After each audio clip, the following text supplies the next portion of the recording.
स्वामी विवेकानंद जी ने कहा है कि एकाग्रता सफलता की चाबी है। जब आप अपनी ऊर्जा को एक दिशा में लगाते हैं तब असंभव भी संभव हो जाता है। दोस्तों, आगे स्वामी जी की 3 कहानियों में हम देखेंगे कि सभी जगह से ध्यान हटाकर कैसे एक काम में लगाया जाता है। पहली कहानी।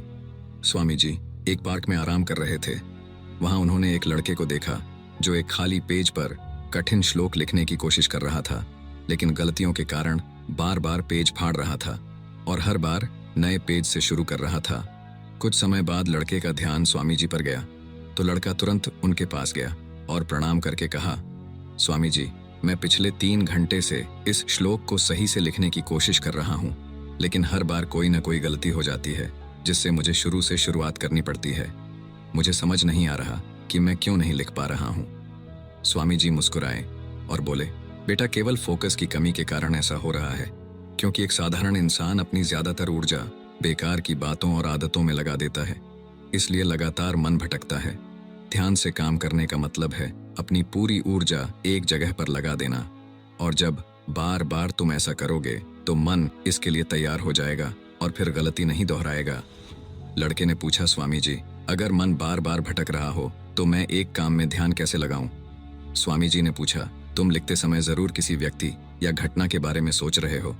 लड़के ने कहा, हाँ गुरुजी, आज छुट्टी के दिन सबको बाहर खेलने का समय मिलता है, लेकिन मुझे ये काम पूरा करना है, शायद इसलिए मैं ठीक से फोकस नहीं कर पा रहा। स्वामी जी ने कहा, ठीक है, अब इन सरल तरीकों को समझो, फिर तुम अपने काम को मन लगाकर कर सकोगे।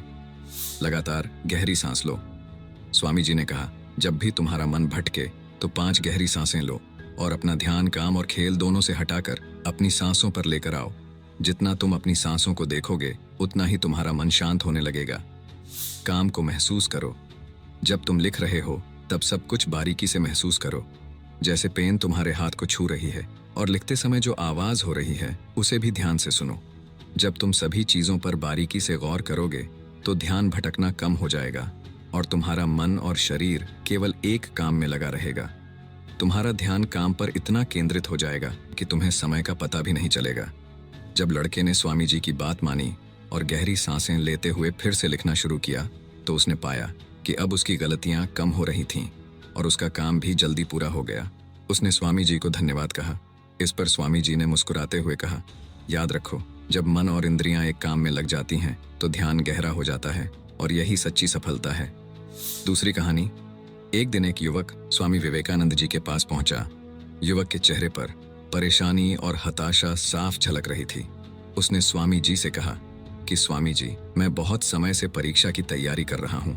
कई बार कोशिश की, लेकिन हर बार असफल हो जाता हूँ। मुझे समझ नहीं आ रहा कि मुझसे कहाँ गलती हो रही है।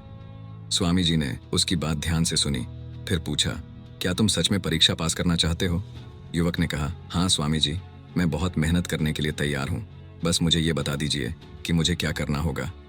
स्वामी जी उसे अपने साथ एक खाली जगह पर ले गए जहां एक पुरानी मोमबत्ती और माचिस रखी थी। उन्होंने युवक को एक मोमबत्ती दी और कहा, इस मोमबत्ती को जलाकर यहां से थोड़ी दूरी पर खड़े उस पेड़ तक ले जाओ, लेकिन ध्यान रहे कि मोमबत्ती बुझनी नहीं चाहिए। स्वामी जी यह कहकर वहां से चले गए। युवक ने माचिस से मोमबत्ती जलाई और धीरे धीरे मोमबत्ती लेकर पेड़ की ओर बढ़ने लगा। रास्ते में हल्की सी हवा चली जिससे मोमबत्ती की लौ हिलने लगी। युवक ने उसे बचाने की पूरी कोशिश की, लेकिन मोमबत्ती बुझ गई। युवक वापस आया, मोमबत्ती फिर से जलाई और फिर से चल पड़ा। युवक ने यह प्रक्रिया कई बार दोहराई, लेकिन हर बार हवा का हल्का झोंका मोमबत्ती की लौ को बुझा देता। आखिर में थका हुआ युवक हाथ में बुझी हुई मोमबत्ती पकड़े वापस चला आया और निराश होकर बोला, स्वामी जी, मैं इसमें भी असफल रहा। स्वामी जी ने युवक से मुस्कुराते हुए कहा, क्यों? तुम्हें बस मोमबत्ती जलाकर थोड़ी दूर ही तो चलना था। युवक ने धीरे से कहा, स्वामी जी, मैंने कोशिश तो की, लेकिन हवा के कारण लौ बार बार बुझ जाती। स्वामी जी ने कहा, यही तो तुम्हें समझना है कि तुम्हारा मन भी इस मोमबत्ती की लौ की तरह है और चारों तरफ की हवा ध्यान भटकाने वाली आदत है। जब तक तुम इन आदतों को वश में नहीं करोगे तब तक ध्यान की लौ बुझती रहेगी।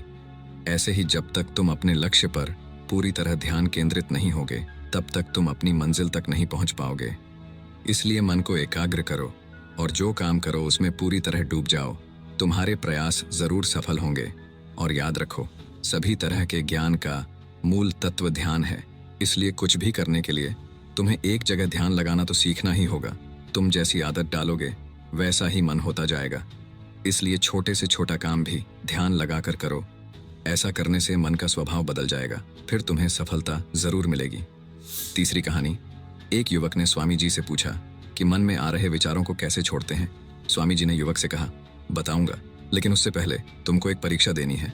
फिर एक गिलास पानी को पूरा भरकर स्वामी जी ने युवक के हाथ में पकड़ा दिया और कहा, पानी की एक बूंद गिराए बिना इसे पकड़कर खड़े रहो।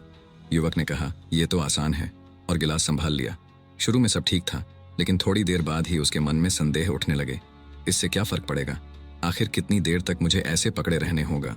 जैसे जैसे ये विचार आने लगे, उसका ध्यान भटकने लगा और गिलास से पानी छलकने लगा। अंत में स्वामी जी ने कहा, बेटा, जब तक तुम्हारा मन शांत था तब तक पानी नहीं गिरा, लेकिन जैसे ही तुम्हारे मन में विचार आने लगे तो पानी बाहर गिरने लगा। उन्होंने आगे समझाया, जैसे गर्म लोहे पर हथौड़े की चोट उसे नया रूप देती है, वैसे ही तुम्हारे विचार व्यक्तित्व को और मन को आकार देते हैं। तुम्हारा मन भी गिलास में पानी की तरह है, जिसे आसानी से विचलित किया जा सकता है। अगर तुम पानी यानी मन को स्थिर रखना चाहते हो तो पहले सभी विचारों को स्थिर करना सीखना होगा। अब तुम एक काम करो, इस गिलास को फिर से पकड़ो और अपना ध्यान अपनी सांसों पर ले आओ। अपनी सांस को पेट और सीने में आते जाते महसूस करो। हाथ में होने वाले दर्द और असहजता को जाने दो। मन में जो विचार आ रहे हैं उन्हें बहने दो। खुद को याद दिलाओ कि तुम विचार नहीं हो, बल्कि उन्हें दूर से देखने वाले इंसान हो। ऐसा याद रखने से विचार आकर चले जाएंगे, लेकिन मन को विचलित नहीं कर पाएंगे। थोड़ी देर तक युवक ने इस अभ्यास को जारी रखा और गिलास से एक भी बूंद गिराए बिना खड़ा रहा। स्वामी जी ने कहा, इस तरह ध्यान से अभ्यास करते रहो। धीरे धीरे तुम्हारा मन शांत होने लगेगा और तब कोई भी कठिन काम करना तुम्हारे लिए स्वाभाविक हो जाएगा। इसके बाद वो युवक स्वामी जी को धन्यवाद कहकर घर लौट गया।